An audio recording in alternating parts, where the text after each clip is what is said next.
Hey, it's the Big JB. Woohoo, collared shirt. My buddy, Schmoop, will like this. Schmoop, you like how I abbreviated your name? Uh, your username? Because obviously, you're not really named Schmoop in real life. And I suppose you could be. Some people do that, but collared shirt. But it is short-sleeved shirt. It's not particularly fancy material. I'm still wearing shorts. But that's the kind of environment that I work in. Hey, what happened to my screen? It got all dark on me again. There we go. I've talked before about making apologies and how easy it is to make an apology. You say, I'm sorry for doing X.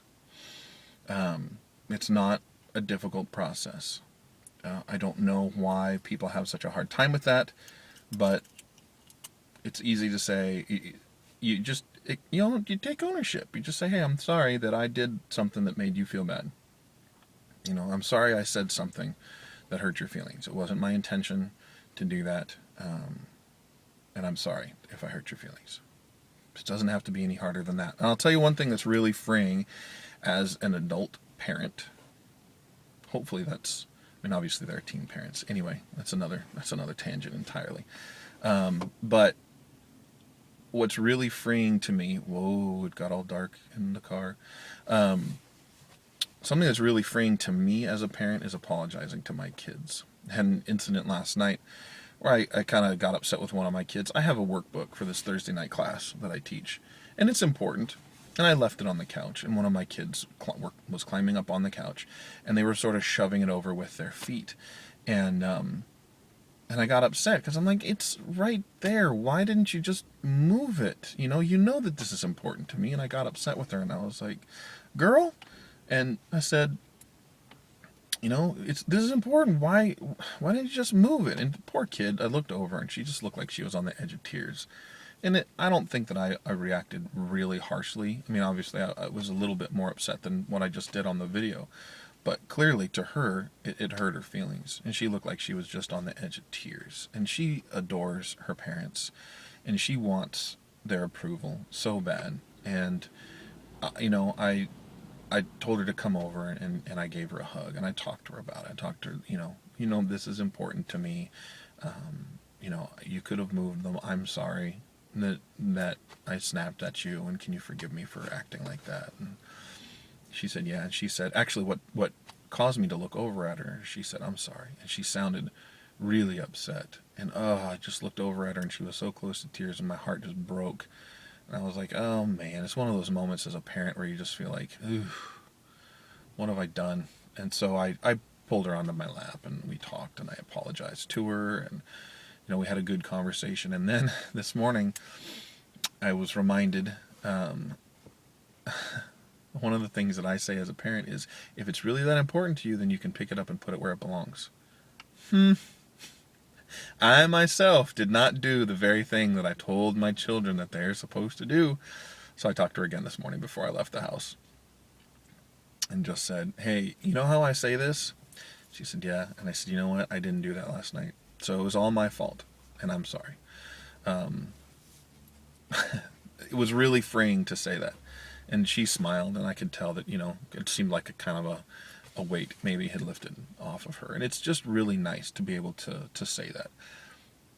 My mom, on several occasions, had a hard time saying that when it should have been said, when something I really felt like was her deal. She needed to have said, hey, you know what, that was my fault, and I apologize.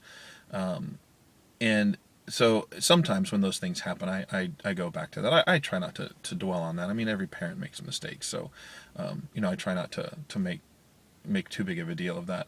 But it is something that happened, and that's the first thing that I think of. And there are people who absolutely refuse to acknowledge that that they're in the wrong. Just too caught up in needing to be right, which is not a good place to be. You're not going to be you're not going to be happy. So it's like that scene out of Hitchhikers, the movie, where Slarty Bartfast says, if you've not seen it, it's a decent movie. It's actually pretty faithful to the book, and I find the movie pretty hilarious. Anyway, so there's an exchange where Slaughter Bart Fast says, "I'd rather be happy than right any day," and Arthur says, "And are you?" And he says, "No, unfortunately, that's where it all falls apart." So, funny exchange there. So anyway, I encourage you as a human being, especially if you're a parent, if you've done something to hurt your kids, it's never too late to apologize. They may not remember it, but it's never too late to apologize and kind of clear the air and just say, hey, if I've ever done anything that hurt you, scared you, made you feel like I didn't like you or anything like that, I'm really sorry, and would you forgive me? And it's not very difficult. I mean, really, it's not hard to say. And I'll tell you, I think it's really freeing for kids to be able to have that kind of response from a parent. So I encourage you to do that. And hey, you can do it with other people in your life too. Like I said, it's never too late. Sometimes we think that it's too far, beyond the event, but I'll tell you, it's never too late to patch things up with people. So everybody have an awesome day. I hope you have a great one. The weather here actually is really nice. I was going to say I hope your weather is nicer than here, but I kind of like the fact that it's overcast. I'm weird that way. So have a great day, everybody. Thank you for watching. Thank you for subscribing. This has been TheBigJB. Please follow me on Twitter @VoiceOfTheBigJB, and I will see everybody tomorrow. Bye-bye.